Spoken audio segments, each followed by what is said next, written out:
मकड़ी और छिपकली मारने का हुक्म। ओवैस मुख्तार अमेरिका से पूछते हैं, यहाँ घरों में मकड़ियां बहुत होती हैं जो जगह जगह जाले बना लेती हैं, क्या घर को साफ रखने के लिए मकड़ियों को मारा जा सकता है?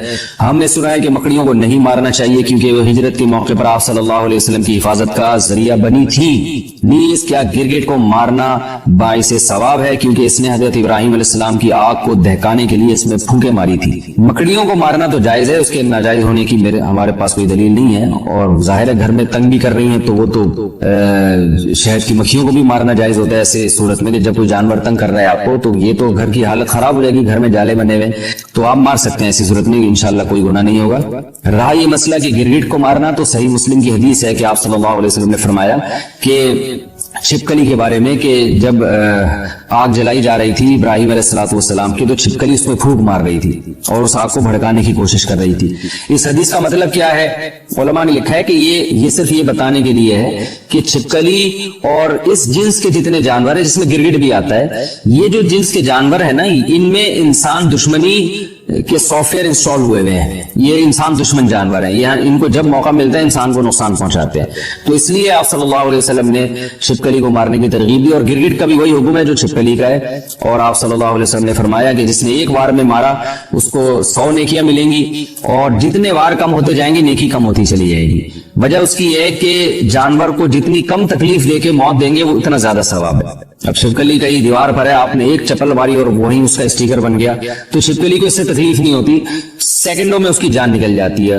लेकिन अगर आपने उससे खेलना शुरू कर दिया, पहले उसकी धुम काटी, उसका आधा घंटा आपने धुम का तमाशा देखा जैसे बच्चे करते हैं छिपकली और गिरगिट के साथ, फिर उसको रस्सी में घुमा घुमा के मार रहे होते हैं, तो इससे आपकी नेकियां कम होती चली जाएंगी, बल्कि जानवर पे जुल्म का गुनाह भी हो सकता है। तो इसलिए जानवर को मारना चाहिए, इन जानवरों को जो इंसान के लिए नुकसान दे, मगर मारने का वो तरीका इख्तियार किया जाए जिसमें जानवर को तकलीफ कम से कम हो। दुनिया के पालतू जानवर क्या जन्नत में हमारे साथ होंगे? जो जानवर हम दुनिया में पालते हैं अगर वो फौत हो जाएं तो क्या जन्नत में वो मिल सकते हैं? मोहम्मद काशिफ लाहौर।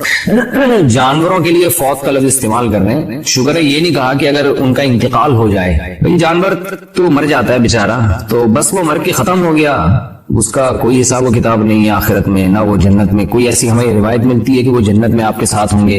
तो ऐसी कोई रिवायत नहीं है। अलबत्ता सही है मुस्लिम की एक हदीस है कि जानवरों से इतना हिसाब होगा कि किसी जानवर ने बेसींग वाले यानी सींग वाले बकरे ने, जानवर ने बगैर सींग वाले को मारा होगा तो अल्लाह ताला उन दोनों को जिंदा करके इंतकाम लेंगे। एक रिवायत है। तो ये उलमा बयान करते हैं ये भी सिर्फ दुनिया को दिखाने के लिए कि यानी इंसाफ में मुबालगा। जाहिर है सींग वाले जानवर ने जब बगैर सींग वाले जानवर को मारा है तो उसको तो जानवर तो मुकल्लफ नहीं है शरिया काम का, लेकिन अल्लाह ताला महज अपनी एक कुदरत दिखाने के लिए कि इतना मैं इंसाफ ले रहा हूं, इंसाफ से काम ले रहा हूं कि इसने अपने सींग का भी अगर नाजायज फायदा उठाया था तो इसको भी बदला मिलेगा। तो इसको मजाजन हिसाब और किताब से ताबीर किया गया है। हकीकत में हिसाब नहीं है, असल में इंसानों को दिखाने के लिए, तो असल हिसाब से इंसानों का होगा।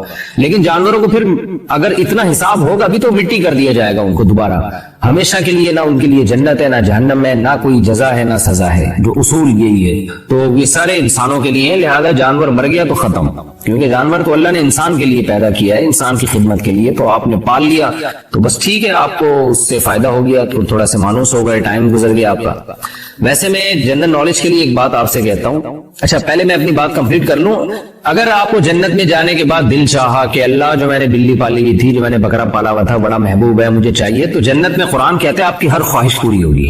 वलकुम फीहा मा तश्तही अनफुसुकुम, जिस चीज का दिल चाहेगा वो आपको मिलेगी जन्नत में। तो इसलिए अल्लाह किसी को उसका पालतू जानवर जन्नत में देना चाहे तो अल्लाह पे कोई पाबंदी नहीं है। मैंने तो सिर्फ एक उसूल और ज़ाब्ते की बात की है कि ऐसी कोई हमारे पास रिवायत नहीं है कि जन्नत में आपको यही जानवर मिल जाएंगे। बहरहाल अल्लाह हर ख्वाहिश आपकी पूरी करेगा। लेकिन वैसे मैं जनरल नॉलेज के लिए आपको एक बात अर्ज करूं कि जो हमारे मुआशरे में कुत्ते बिल्ली पालने का जो रिवाज आ रहा है ना, ये वहां आ रहा है जहां औलादे नहीं हो रही, बच्चे रोके जा रहे हैं। ये नेचुरल नहीं है। इंसान की इंटरटेनमेंट के लिए, उसकी तफरीह के लिए, उसकी आंखों की ठंडक के लिए अल्लाह ने औलाद की नेमत रखी है। यहबु लिमन यशाउ इनासा व यहबु लिमन यशाउ ज़ुकूर। जिसको चाहता है बेटे गिफ्ट करता है, जिसको चाहता है बेटियां गिफ्ट करता है, और जिसको चाहता है दोनों गिफ्ट कर देता है। तो बच्चे क्यों नहीं पालते आप लोग? मैं हैरान इस पर होता हूँ। मैं कहता हूँ जिस घर में छोटा बच्चा है ना, इतनी तफरीह है उस घर में, इतनी एंटरटेनमेंट का सामान मौजूद है कि उसको कुत्ते बिल्ली पालने की जरूरत ही नहीं होगी। और मैं थोड़ा सा खुली डुली زبان بھی استعمال کرتا ہوں. یعنی آپ کے ہاں جو ہے نا ہر 1-2 سال کے بعد کوئی لیٹسٹ ورژن ہونا